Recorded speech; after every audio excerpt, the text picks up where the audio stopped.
to the Football Guys Fantasy Football Show. It's NFL Draft Week, and we're talking about our favorite wide receiver sleepers, some names that you probably haven't heard of, some that you have, but we're going to go over them again. I'm Alfredo Brown, joined as always. Got Dave Kluge here. Dave, it's a big week, man. The NFL Draft is here, but we're also going to be doing our NFL Draft watch parties here at Football Guys. Round one, the Audible over on their channel is going to be doing the Thursday night watch party at 7:45, but then you and me, unfortunately, have to spend 4 hours together. Thank God there's going to be other people. I'm so excited. There's going to be like 20 people on this thing. It'll be a fun one. Yeah, we got a lot of people coming through, and we'll be a part of the Audible live stream as well. I'll be on there at, what time is that? 9 p.m. Eastern. So I'll be joining. Thanks for that. Sig and Waldman.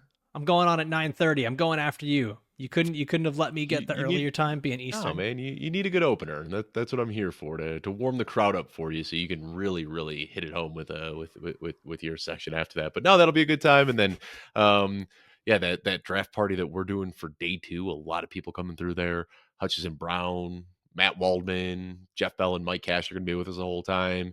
Zare, Bob Harris. I mean, just endless. Say his last name through there. Say his last name. Kansabedian. There we go. Yeah, I knew you could do it. Kansabedian. I knew you could do it.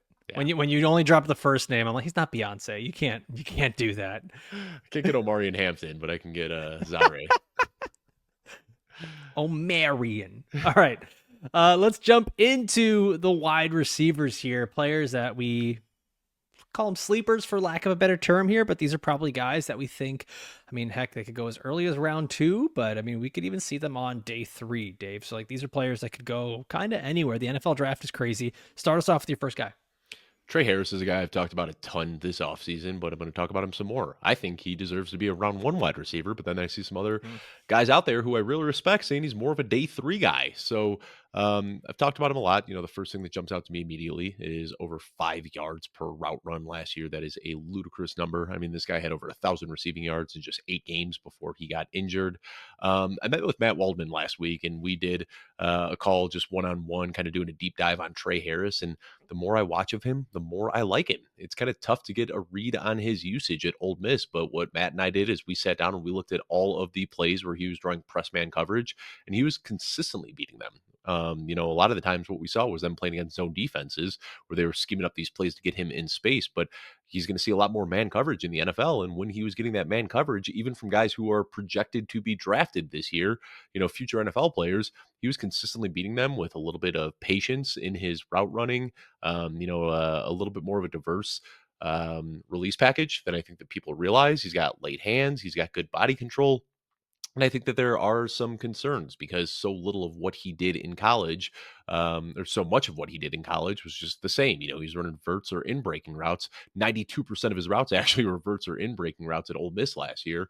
But I think that he can develop that route tree a little bit and, you know, still contribute immediately if he lands in the right team where they can kind of use him as rookie year Rashi Rice, where it's just screens, slants, posts, and verts. If they could just feed him on the routes that he does well and then hope to develop that over time, I see a really high ceiling for Trey Harris. 9.23 relative athletic score, elite scores in the vertical and broad jump, which shows us that he's got really good explosiveness and suddenness in his movements.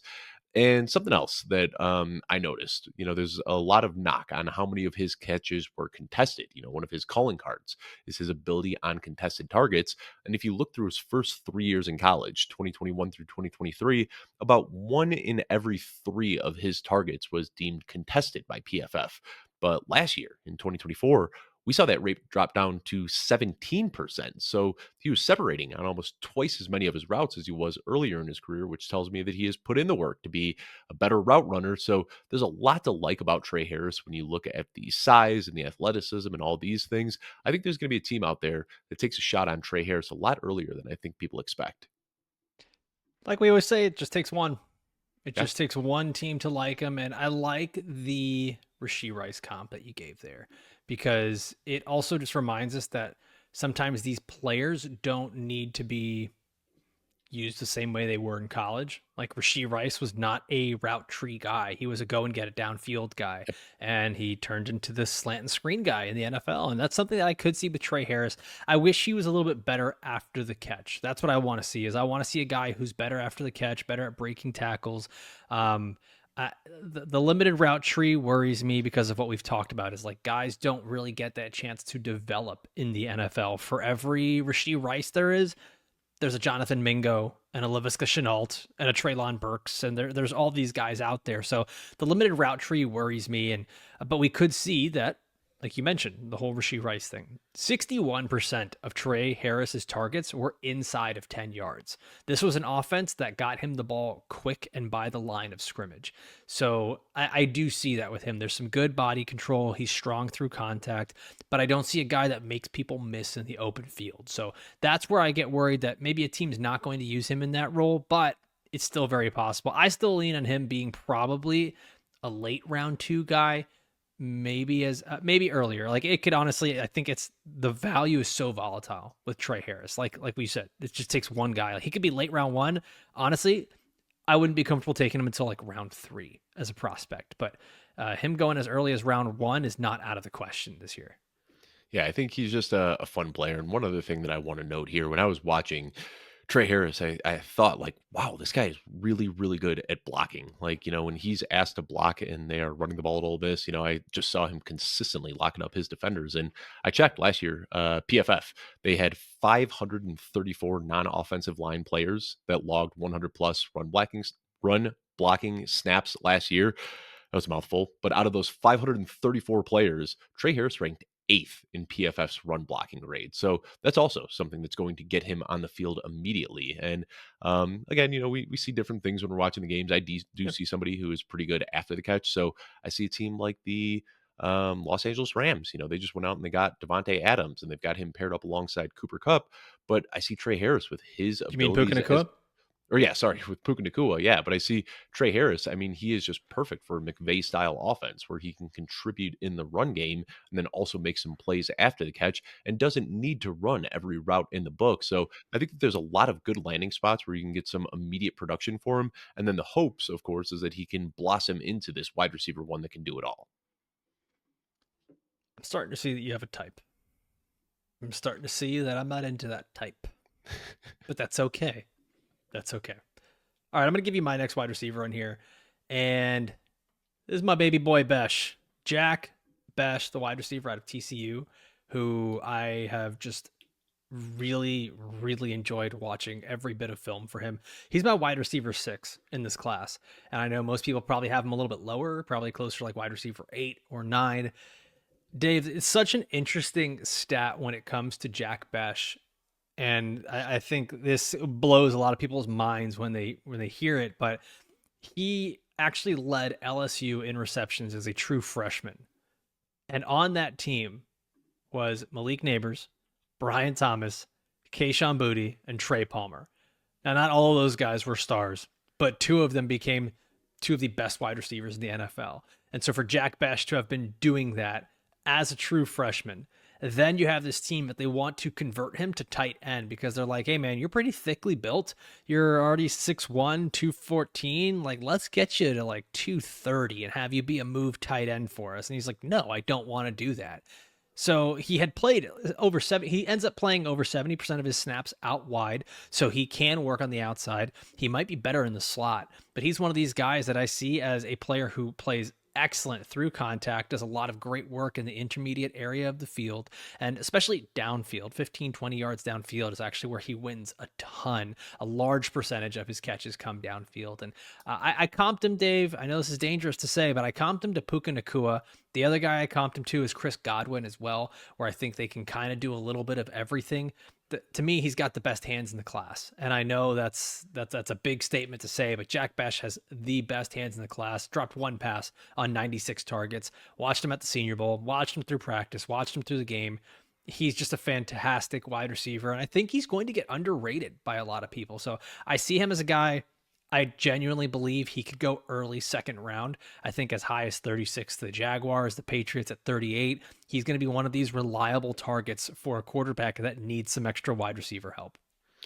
Yeah, I've got him lumped in with the same tier, the guy that I'm going to talk about next. And yeah, I'd expect him to be a round 2 guy inside my top 10, a really good player. Let me just ask you, Alfredo, real quickly. I'm going to put you on the spot. Relative athletic score, it's a 0 to 10 scale, kind of percentile. So somebody who's like an 8.5 is an 85th percentile. Where do you think Yep. Jack Besh ranked in relative athletic score? Don't try to quiz me, baby. I know it. He's 94 percentile. He's at 9.46 relative athletic score. Jack Did I Besh has say got the sneaky? goods. Sneaky athletic? Gym rat. Yeah. Lunch pail kid. Yep, That's absolutely. right. That's No, right. he's He's a he's glue he's gonna guy. be good.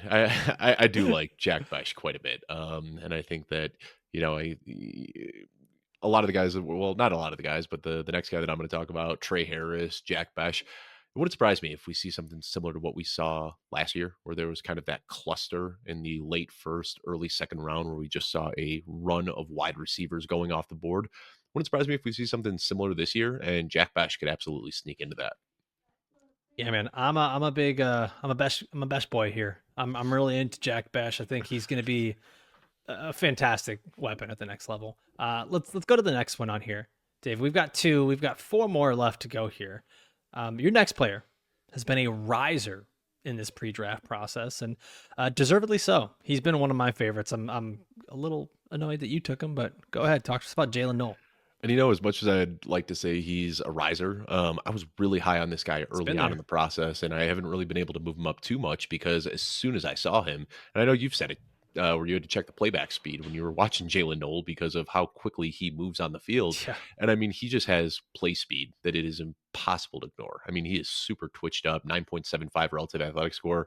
Again, we talk about that being a percentile. This guy is almost a 98th percentile athlete, and he did that while being 26th percentile in height. 5'10", 194 pounds. Didn't matter. He went out there and he smoked the broad jump, looked great in the 40-yard dash, and this one blows my mind, Alfredo. At 190 pounds, he led all wide receivers with 23 reps on the bench press. I mean, this guy just has unbelievable play strength. It also shows up in the gym. A good and sharp route runner. Also great at contested catches. One of the things that kind of surprised me when I was looking at contested catch rates for these incoming prospects is that Jalen Noel had a better contested catch rate on deep targets than Ted McMillan, where Ted McMillan, like his number one calling card in this draft, is contested targets downfield. There's a 5'10" guy out there who has a better rate of contested targets downfield than he does. I mean, he can kind of do it all. He's vicious after the catch as well. The comp I made early on was to Golden Tate, and that's what I see. A guy who is small, but he makes up for that small stature with tenacity and vicious movements and tackle breaking abilities and strong hands. He checks so many boxes for me. Um, you look at both of these guys from Iowa State, Jaylen Null and Jaden Higgins. They were both very different receivers and both very complementary receivers. But if I had to bet on one at the NFL level that was going to turn into a superstar, I'd bet on Jaylen Null over Jaden Higgins. I mean the speed is just electrifying with Jaylen Noel, and he doesn't have a lot of warts to his game. Yeah, sure, he's a little undersized, but that's kind of it. It's just a matter of like I don't see a lot of teams that are going to struggle to get him onto the field. You can put him in the slot, you can put him outside at the Z, you can have him be the field stretcher, you can have him be the one that's catching screens, taking underneath passes. Let him do whatever. I mean, it's not like he's limited in his route tree. So I've got Jaylen Noel as my wide receiver 7, Dave. He's in the batch for me with Jack Besh, a guy I'm going to talk about, another guy I'm going to talk about in a little bit, but also Jaden Higgins, Jalen Royals, a couple of Mhm. guys that I think are all in that same little area that could all be round 2 wide receivers. Yep, that's where I've got him too. And I know Matthew Golden is like the guy getting all the smoke right now that people are saying could go 12 to Dallas. I like Jalen Noel more than I like Matthew Golden, and I think I might have to revisit that take after the NFL draft. But Where do you just have such a Golden big at? fan. I've got Golden at wide receiver 7, and I've got Noel at wide Okay. receiver 6. And I definitely want to adhere to the draft because if Golden goes top 12 and Jaden Noel falls to the end of round 2, I can't ignore that. But I like the play style of Jalen Noel much more. He also had much more prolonged success. Matthew Golden, I don't want to say flash in the pan, but all of his production kind of came in a Kind of. 1 month window where Jalen Noel has been doing it for a while now. He's just a player that I could see really blossoming, especially if he's in the right offense. Like if he lands in a team that wants to put him in that Amon St. Brown type of role where, hey, you're going to be that target hog across the middle of the field. We're going to get you wide every once in a while. We're going to get you the ball on screens, where they're just trying to force him the ball. We could really see him kind of blow up. But even I think Zay Flowers is another decent comp. I think he's a That's a little good bit comp. stronger than Zay Flowers, but an undersized guy who makes up for being a little bit smaller with just such quick and vicious movements that defenders can't even get a hand on him. And when they do, he's usually able to just break right through it. He's just a really, really fun player. I've got Golden at wide receiver 5, and I've had him there since I did my first initial look through of the class, and I have not moved him despite the hype. I'm just not there. And Jaylen Null's been a guy that I've kind of bounced around from wide receiver 6 to wide receiver 8, but he's always been in that same spot. So Golden for me is at 5, Null for me is at 7, and I've got Besh in between them, 5, 6, 7. And as So much as I want to say think they're right there. Golden, as much as I want to say Golden like doesn't deserve to be a first round pick because I'm not crazy about what I saw. There's a lot of I big don't red have him as a flags. first round pick, Yeah, I don't think he is either. but I think he will be. But last year, I mean, Xavier Worthy wasn't a first round pick either by a lot of people, and then had himself a really good combine and went in the first round. And I could see Golden following a similar trajectory. Of course, we do see, speed isn't the only thing that matters for receivers. If I were running an NFL team, which I'm not, I wouldn't take Matthew Golden in the first round, but it doesn't mean that somebody out there won't. Well, and it's also, I mean, so much of this too, man. Like we talk about the draft as if draft capital is what truly matters, and it's not necessarily the draft capital. It's the landing spot, and I think that's the context that needs to be in there. Like Xavier Worthy going in round 1 is nice and all, but Xavier Worthy going in round 1 to Patrick Mahomes and the Chiefs and Andy Reid is a big difference maker. I mean, Keon Coleman went round 1 and he was in the Bills, and it was still a struggle for him. It didn't matter. We've seen tons of guys go round 1 and it's a struggle. It's where you end up going. So like, even if we don't like Matthew Golden, but he ends up going, I don't know, to the Buffalo. I don't want to say Buffalo Bills again because that didn't work out well. Washington Commanders. Washington Commanders. There you go. Perfect. Congrats. Now you're the long-term wide receiver 1 for Jaden Daniels. That's great. Yeah. That's a big boost. Thank you. I couldn't think of a team at the end of the first round. But that's something Jeff Bell and I we talked about that on the Dynasty show a few weeks ago, where it's kind of like a sliding scale. Like, early in the draft, you're like, you see pick number 8 and you're like, oh, if a wide receiver went here, that would be awesome. And it's like, well, did it go to 8? Well, if they go to number 12, that would be great going to Dallas. Right. Did it go there? And then you start worrying because they're falling, and then all of a sudden you stop worrying because you're like, wait, now Jaden Daniels and Josh Allen and Patrick Mahomes and Justin Herbert, these guys are on the clock, and I might even like that better than that top 8 draft capital. Yeah, last year my apex where all of that converged was Ricky Pearsall going to the 49ers, because I was like, he's such a good second round wide receiver. Then he goes first round and he goes to the Niners, and I was just my heart was just I remember being in that hotel great. room at like 1 a.m. writing the Ricky Pearsall instant reaction article with just like a tear in my eye. Like, it worked out. You got the first round draft capital. We did it. To a great landing spot. Yeah, couldn't have been happier with that one. Ladies and gentlemen, we got him. All right. My ex guy on here, sleeper, and this one comes with a lot of caveats. There's a big asterisk next to this one, but Isaiah Bond, wide receiver from the Texas Longhorns, Matthew Golden's teammate. He's my wide receiver 8, Dave. And initially I had him a lot higher. I think he's every bit as good as Matthew Golden, if not better in certain things. And the thing that we all have to kind of pay attention to is whatever's going to go on legally, right? Like, we don't know how that's going to end up going. But when you look at players that have his production profile at big schools with his speed, they don't typically go later than round 2. You don't see guys that produce like this for Alabama and Texas run a 4.39 and then go later than that. And that's what I think we could end up seeing with Isaiah Bond. And I know that sounds crazy. Maybe it's not round 2. Maybe it's round 3. And the context is that someone is taking a calculated risk on a guy that has had a lot of rumors of not being a good locker room guy. But the talent is just there, man. Like, he led Alabama in receiving in 2023, and it's not a slouch school. It's not like they don't have great prospects that are there. Then he goes to Texas, and by the way, he was leading the team at the beginning of the year here. He gets injured, has an ankle injury that plagues him the rest of the season. He was on pace for 1,000-yard season, 8 touchdowns, a big year. Honestly, if Isaiah Bond doesn't get hurt, I think there's a shot that we're not looking at Matthew Golden as this first round guy, because he doesn't end up getting this opportunity to play the way he was. And it's just Bond, he's got the speed. We know that, but he's got the body control. He's good after the catch. He can line up all over, whether it's a slot or out wide. Defensive backs are scared to go up against him. They're always 7-8 yards off him. And I like the spatial awareness. I think there's some things he can refine in his route running. And this is what you normally see with guys that are too fast. Their routes aren't refined. Their routes lack nuance because they're so fast, they don't have to do that. And so they don't actually practice these routes and get better at them because they're creating separation regardless. So if you can do both, if you can actually refine your route, get better at tricking the DBs while having your speed and learn how to control that speed, that's the thing, is he's got to control it. He's got to be able to throttle down, pace himself through his routes, and you don't always see that. And I think he had a big drop in the championship game where a lot of people are like, oh, he's got hands problems. Yeah, this is it. That's not the case at all. Like, the dude had 4 drops over 130 targets over 2 seasons. So it's like he doesn't have a hands problem. Right now, I'd say the biggest things is going to be the legal issue. Honestly, like, that's, if not, I think he's a round 2 wide receiver. But if the legal issue becomes a thing, I think you see him drop where he ends up being a round 3, round 4, round 5 guy. But I think the speed, the talent, the production of big programs is just too good to pass up on for an NFL team. Yeah, I agree there. I mean, he's a very good player. And it's tough to talk about him because we don't know how far he's going to fall. We don't know how Right. much validity there is. I'm sure you saw the most recent report is that he is now suing his accuser. Yeah. So For trying to kind defamation. of clear out the PR stuff. I mean, there's so much here that is still unknown.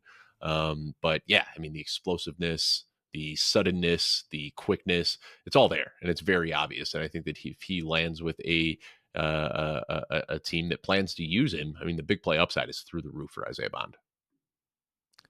All right, next guy.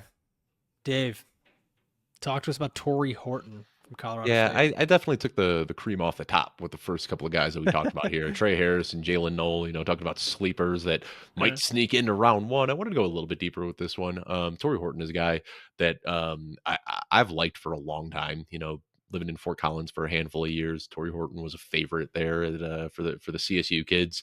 What really shocked me though was at the combine when he logged a 9.83 relative athletic score. Because when you watch him, he doesn't look like a great athlete. I mean, like he's quick, but the athleticism doesn't really show up on film. A lot of these, the way it He's a does with these other glider. guys, he is a glider, dynamic footwork. He's just such a graceful mover. I was really shocked when he went out there and just clocked elite measurables in almost every single combine drill. Did a lot of damage as a punt returner, and obviously, those guys are usually pretty twitched up and fast. So I think we can see that translate into a yards after the catch role almost immediately in the NFL. He's a little bit older, a 5th-year senior, and played in his entire college career in the Mountain West Conference. So we don't know if there's going to be a huge learning curve here, or if he's going to be able to immediately just get up to speed at the NFL. But he's got the prototypical size and speed for a wide receiver that I want to see consistently gets open immediately off the line of scrimmage and has a massive catch radius. When you go back and watch his tape, there were so many throws that looked like they were just going to sail into the bleachers, and somehow Tory Horton was coming down with these, whether they were in the dirt or over his head, outside of his frame. He was just snaring everything that was in his vicinity. He's probably a day 3 guy because of the age and because of the level of competition that he played against. But I think the experience could make him an immediate contributor. He's one of those guys that I could see, from day one, being that wide receiver 3 that comes in 11 personnel. Again, the development could be tough for a guy who is coming in after 5 years in college, but already a very polished athlete with great hands. Excited to see where he lands because I could see him being somebody who can produce his rookie season. So he's one of these guys that I think that there's like a tier of guys that I think they are either limited athletically or limited in experience with what they've done. And some of that is because of the team they were on, the routes they ran, whatever it is. And that's my 4th tier, where Mhm. I've got guys like Elick Manor, Trey Harris, Tory Horton, Tez Johnson, Nick Ty Nash, Felton, Jimmy Xavier Horn. Restrepo. Like, yeah, there's some of these guys. It's just like, okay, the team that you played on um, didn't quite utilize you the way they should have, but also maybe you're not quite the athlete. Like, there's a few things. It's like, what's going to be that one X factor that changes for you? Tory Horton is a guy that I think just has the makeup of a pro receiver. And I know that's such an ambiguous Mhm. thing to say, but the athleticism is there, the size is there. You see the smoothness in the routes, and honestly, a lot of this is just like he was on a pretty crap team. Like, let's just like get the niceties out of here. Like, the quarterback was not good. Nicolosi, whatever, the kid over at Colorado State was just not good. And that's all it was. You put him on any of these other teams that we've been talking about. You put him on an Iowa State where Tory Horton is playing the Jaden Higgins role or something like that. He's the Yeah. guy that we're probably talking about as a round 2 receiver and giving him a lot of the juice. So, I think Tory Horton's a really good one, Dave. I think he's going to surprise a lot of people, and he's probably going to get, I think, round 3 capital. Yeah, and it is tough to get a read on him because of the extenuating circumstances that we talked about. But there's a lot of things worth betting on. The prototypical size, the athleticism, the fluidity, the hands. Those are all things that NFL teams are going to like. All right, I'm going to talk about a guy that I find kind of similar to Tory Horton, but I know he's a name that isn't talked about as much. And Nick Nash, the wide receiver from San Jose State, is such an interesting case study for me because it's a guy that has size. The speed is very average, but he was the FBS Triple Crown winner. And for those the uninitiated who are like, what is he, a horse? No, he had the most receptions, the most yards, and the most touchdowns of any wide receiver in college football on San Jose State. He's a former quarterback, so he understands the nuances of route running, to be quite honest. It's more about where he needs to be. When I say nuances, is where he needs to be and how he's going to help his quarterback, not the ways to beat a defensive back. And that's the thing that I think he's still learning. The spatial awareness and understanding of what a quarterback wants is already there. And that's what I like. It's just having the cerebral part of the game down. He's a competitive catcher. He wins with body control all the time, great hand strength, all the things that you want to see from a guy winning. To me, he reminds me a lot of like a big slot wide receiver, like a Tyler Boyd, a Jacoby Myers was another guy that I comped him to. I think he's going to be a day 3 guy. I think he's probably one of these players that gets taken around 5, something like that. And I know that drastically lowers his ability to, or his likelihood of being a star at the next level or being fantasy relevant. Also, his age does not help. I believe he's already 23, 24, something Mhm. like that. Like he's a little bit old. He might be 46. I don't know, but he's a little bit older in here. So Nick Nash, he's my wide receiver 16. But I think we simply can't ignore a guy who had the production that he had this past year, a guy who I've really liked on film. And I think he's one of these players that we tend to see guys who have experience at being quarterback and then go to wide receiver. They have a better understanding of how to play that position and how they matter as chess pieces on the board. And so I'll be very curious to see how that works out for him. If he ends up on the right offense that can utilize him, and that's the caveat for a lot of these players, I think Nick Nash can actually be a very productive player early on and be one of those fantasy guys that we're just like, man, where did he come from? He's getting 10 targets a game now out of nowhere. Also, it's just Yeah, fun to say Nick Nash that fast. yeah, and it definitely is a fun name and NFL name if you want to go there. A Wrestling name. little bit older than I expected. I knew he was an older guy. Just looked up. 25? Yeah, he'll be 25 this year. Yeah. So that's Yeah, I had a feeling. we saw Devon Vele break out as a 27-year-old rookie last year, so it's not impossible. We do see this from time to time. He was a guy like when I first started watching. Again, my process kind of starts with looking at the numbers, and when you look at the numbers, well, Nick Nash led all wide receivers last year in targets, receptions, yards, touchdowns. I mean, he did it all. Like he was the guy in the FBS last year. Um, the age, the athleticism raised some concerns here. There's been a little bit of smoke that some teams are already kind of hoping that if they draft him, he'll make that transition to tight end, where I think he's a little bit short to be a traditional tight end, but kind of that move guy, Isaiah Likely ish. But like you said, former quarterback just always seems to be where he's supposed to be. And I hate to make the comp to Cooper Cup, but Cooper Cup was another guy who had terrible athleticism and played in a small conference. And, all of the same reasons that people were knocking Cooper Cup, Nick Nash has all of those same red flags. It's not impossible that he can overcome these things. Probably will be a day 3 pick because of some of that, but we have seen Cooper Cup and Puka Nacua and other guys with similar archetypes break out as day 3 picks. So I wouldn't say that that's going to be a death sentence for him by any means. No, it's landing spot, man. Landing spot's going to matter. The NFL draft can't get here fast enough, honestly. That's all I want. I'm excited for it, Dave.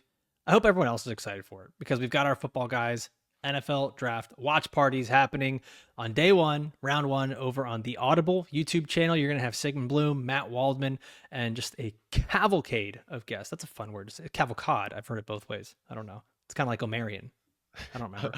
I'm more excited for like the post draft, like the draft itself. Don't get me wrong; it's gonna be fun. Join the watch parties; they're gonna be a blast. But like when we actually get to shuffle these rookies into the deck and they become a part, like I have been so careful this year. One of the biggest traps that I fall into every single year is having running back takes before the draft. And then the draft happens, and every running back take I had is wrong. So it's exciting this year when That we says more actually can about like you.